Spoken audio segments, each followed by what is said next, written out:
عليكم السلام أحبتي، أهلا وسهلا بكم في برنامجكم ملاحظات قرآنية. هذه الحلقة رقم 1087. نحن في كتاب المبادئ الحقيقية للشريعة الإسلامية، والمبدأ الخامس السلام، الإسلام دين السلام. وفي استعراض المعارك في سورة التوبة هذه الحلقة السادسة. وهذه الحلقة السادسة تتعرض للآية 36 والآية 37، وهما عن النسيء. يقول سبحانه وتعالى أن عدة الشهور عند الله 12 شهرا في كتاب الله يوم خلق السماوات والأرض منها 4 حرم ذلك الدين القيم فلا تظلموا فيهن أنفسكم وقاتلوا المشركين كافة كما يقاتلونكم كافة واعلموا أن الله مع المتقين. إنما النسيء زيادة في الكفر يضل به الذين كفروا يحلونه عاما ويحرمونه عاما ليواطئوا عدة ما حرم الله فيحل ما حرم الله زين لهم سوء أعمالهم والله لا يهدي القوم الكافرين. ربنا سبحانه وتعالى هو خالق الزمان، هو خالق المكان، هو خالق الإنسان. فربنا سبحانه وتعالى عمل الشهور 12، وهذا ما كتبه جل وعلا من يوم ما خلق السماوات والأرض. يعني خلقت السماوات والأرض بزمن، ومن ضمن الزمن وما يخص الزمن الأرضي 12 شهر منها 4 حرم، وده طبعا بتقويم القمر. ال4 حرم دول اللي هو ذكروا في أوائل، يعني أشير إليها في أوائل سورة التوبة، اللي بتبدأ ال4 حرم اللي هو بيبدأوا من ذو الحجة وبينتهوا بشهر ربيع، واللي فيهم الحج إلى البيت الحرام. يعني احنا عندنا البيت الحرام اللي هو الحرم الزمان المكاني، والأشهر الحرم اللي هو الحرم الزماني. وبعد كده بيستلزم بقى أن الذي يحج يكون قلبه خالصا لوجه الله سبحانه وتعالى. ذكرنا ده في موضوع الحج. المهم منها 4 حرم. الأشهر الحرم لها تشريع خاص أنه يمتنع فيها الظلم والقتال.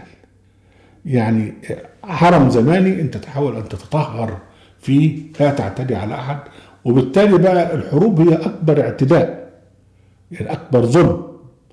فلا بد أن تكون الأشهر الحرم أشهر سلام، وده يؤكد على أن الإسلام دين السلام.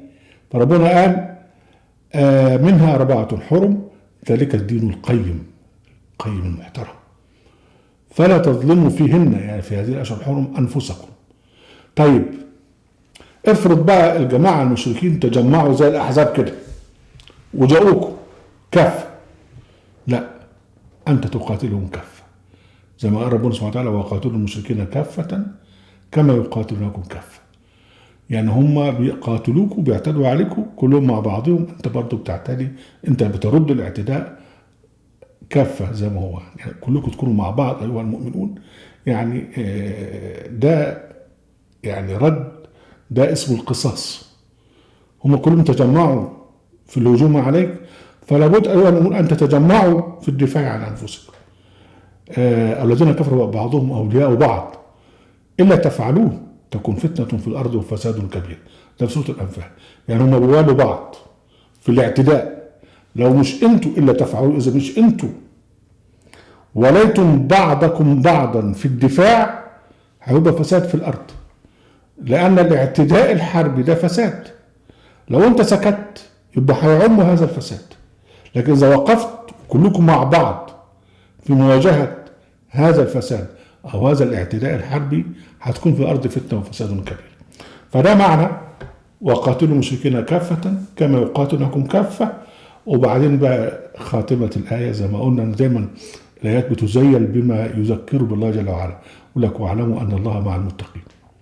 هتلاقي معظم الآيات اللي في التشريع بالنسبة للدفاع الحربي أو القتال الدفاعي تلاقي فيها دايما حكاية اعلموا أن الله مع المتقين، التذكير بربنا.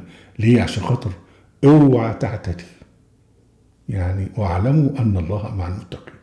يعني مش تقول لي والله ده عمال بيعمل للديله وده اعتداء، لا يا باشا. يعني ربنا بيقول ولا يجرمنكم شنآن قوما ان صدوكم عن المسجد الحرام ان تعتدوا. اذا كنت بتكرهوا وصدك على المسجد الحرام لكن ما اعتداش عليك قال لك ما تخشش، اوعى ولا تبقى مجرم. فهنا بقى لابد أن تكون متقيا لله جل وعلا، وأنت تفسر الموقف. مش واحد جاي ماشي عادي يقول لك أنت جاي بتعتدي عليا، لا، ده احنا بنتكلم عن جيش جاء يعتدي عليك. فده هو التوصيف، والتوصيف لابد أن يكون دقيقا، وأنت بتخشى ربنا. عشان ليه؟ لأنك حين تدافع فأنت يعني تكون تدافع وتقاتل في سبيل الله، يعني ابتغاء مرضات الله.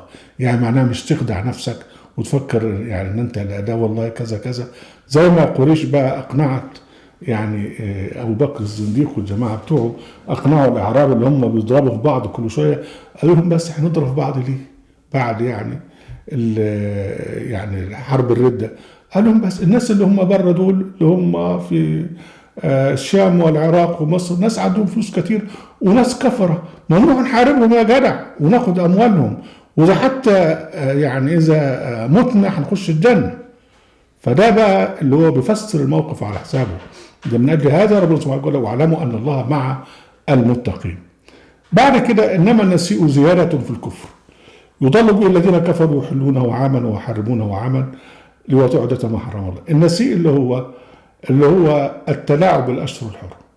يعني احنا عندنا بتبدا من ذو الحجه وبتنتهي في ربيع الاول، يقول لك والله احنا حزقت معهم قوي ان هم يعتدوا في خلال الاشهر الحرم، فيقول لك بس احنا شهر محرم ده احنا هننقله، يعني هنحله ومكانه بقى نعمل رمضان او نعمل شعبان او نعمل رجب.